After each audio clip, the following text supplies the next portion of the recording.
আসসালামু আলাইকুম ফ্রেন্ডস, আশা করি সবাই ভালো আছেন। আর একজন চ্যানেল থেকে জাকিরিয়া চলে আসলাম দম সিনেমার ফার্স্ট লুক বা ফার্স্ট টিজারের রিভিউ নিয়ে। হ্যাঁ গাইস, আজকে প্রায় 2 মাস পরে আপনাদের কাছে আমি কোন একটা ক্যামেরার সামনে আসলাম রিভিউ করার জন্য।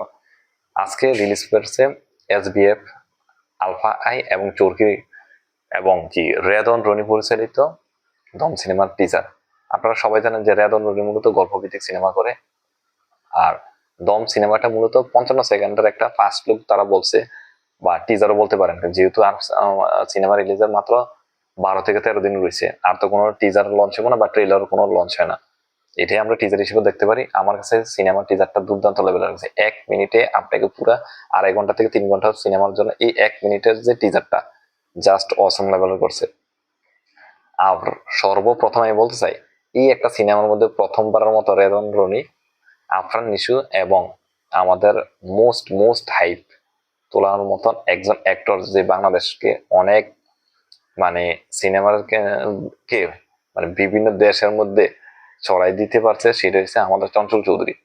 এই প্রথমবার আমরা দেখতে পারতেছি যে চঞ্চল চৌধুরী এবং আফরান নিশোর কম্বিনেশন।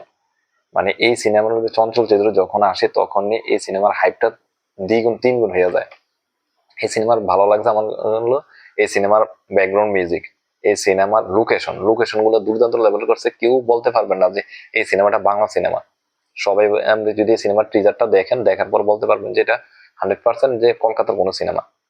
মধ্যপ্রাচ্যের যে লোকেশনটা দেখেছে দুর্দান্ত লেভেলের। আর এই সিনেমার মধ্যে একটা ডায়লগ পড়ছে আফরান নিশো, একবার লাস্ট অপশনে যে আহ আমি বাংলাদেশি মুসলমান মনে রেখো। এই সিনেমার এই ডায়লগটা দুর্দান্ত লেভেল। আপনি লাস্ট অপশনে যখন এই ডায়লগটা দেখুন, চোখে জল চলে আসবো। আমার কাছে লাগছে এই সিনেমাটা মূলত এরকম একটা সিনেমা হইতে পারে যেখানে আফরান নিশোর ওয়াইফের চরিত্রে অভিনয় করছে পূজা চেরি। এটাও কিন্তু ফার্স্ট টাইম যে আফরান নিশো এবং পূজা চেরি প্রথমবার এই সিনেমার মধ্যে অভিনয় করছে। এখানে পূজা চেরির যে ক্যারেক্টারটা যেটা দেখলাম, তারে একটা সাদা শাড়ি পরানো দেখেছে। এখন সাদা শাড়ি পরানো কোন অবস্থায় হয়? যখন তার হাজবেন্ড মারা যায় অথবা তার হাজবেন্ডের কোনো খোঁজ খবর পায় না। আমার কাছে লাগছে যে আফরান নিশো যখন বিদেশে চলে যায়, হয়তো বিদেশে যাওয়ার পর থেকে কোনো খোঁজ খবর পায় না তার ফ্যামিলি, যার কারণে হয়তো অনেকদিন খোঁজ খবর না পাওয়ার কারণে হয়তো পূজা নিজের ধরে নিছে যে তার হাজবেন্ড মারা গেছে, বা তার ফ্যামিলি বলছে যে তোমার হাজবেন্ড মারা গেছে।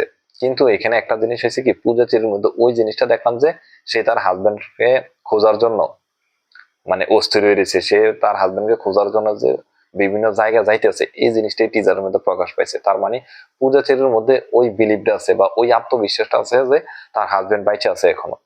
বাইচা থাকার জন্য সে তার হাজবেন্ডকে বের করার জন্য কি কি পদক্ষেপ নিতেছে এই সিনেমার মধ্যে আমরা দেখতে পারবো। আর এখানে সবচেয়ে বড় প্লাস পয়েন্ট, এখানে চঞ্চল চৌধুরী ওইরকম কোনো কিছু দেখানো হয় নাই, জাস্ট দুই একটা দৃশ্যের মধ্যে দেখানো হয়েছে। কিন্তু আফরান নিশোর 55 সেকেন্ডের মধ্যে যতটুকু দেখানো হয়েছে, ভাই আফরান নিশোর আপনি বডি ল্যাঙ্গুয়েজ বলেন, ডায়লগ ডেলিভারি বলেন, তাকে যে লুক দেখানো হয়েছে, বাপরে বাপ। রেদন রনিকে আমি বলবো যে হ্যাটস অফ। সে এই ধরনের যে অত্যন্ত কি বলবো গল্প কেন্দ্রিক চরিত্রের জন্য যে আফরান নিশোরে চুজ করছে, আসলে সে বেস্ট চয়েসটা চয়েস করছে। আমি বলবো যে এই সিনেমার দমের জন্য Afran Nisho is the best ছিল। এখনো তো সিনেমাটা রিলিজ পায় নাই, আমরা ঈদের মধ্যে রিলিজ পাইতে দেখবো।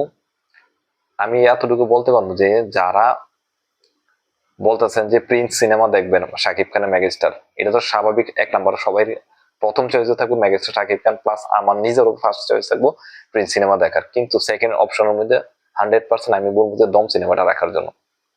দম সিনেমার মধ্যে কতটুকু দম আছে এটা আপনারা সিনেমা হলে যে বুঝতে পারবেন। আর আপনারা সবাই জানেন যে এইসব সিনেমা মূলত কিনা কয় ছোট ছোট হলে খুব কম চলে।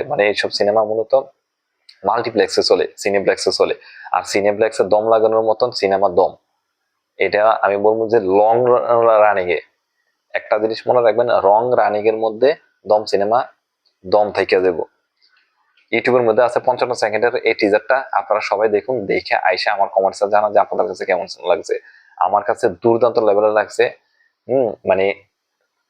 টিজারটা দেখে আপনাকে মন চাইবো যে আপনি যাইয়া প্রথম দিন প্রথম শোটা ওইখানে যাইয়া হলের মধ্যে যাই দেখেন।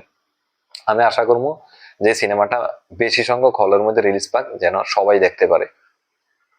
আর অনেকদিন পরে ভিডিও করছি, হয়তো অনেক ভুল থাকতে পারে, আর থাকাটাই স্বাভাবিক, যেহেতু আমি প্রথমে বলছি আমি এখনো ভিডিও শিখতেছি। সবাই পাশে থাকবেন ভাইটা, এই চ্যানেলটার পাশে থাকবেন, অবশ্যই সাবস্ক্রাইব করে দেবেন। আর অবশ্যই আপনারা কমেন্টস আপনাদের ভালো লাগা খারাপ লাগাটা কম বললেন, কিন্তু ভালো লাগাটা প্রকাশ করেন। আর পাশে থাকবেন অবশ্যই। সবাই ভালো থাকবেন, আল্লাহ হাফেজ। বাংলা সিনেমার পাশে থাকবেন।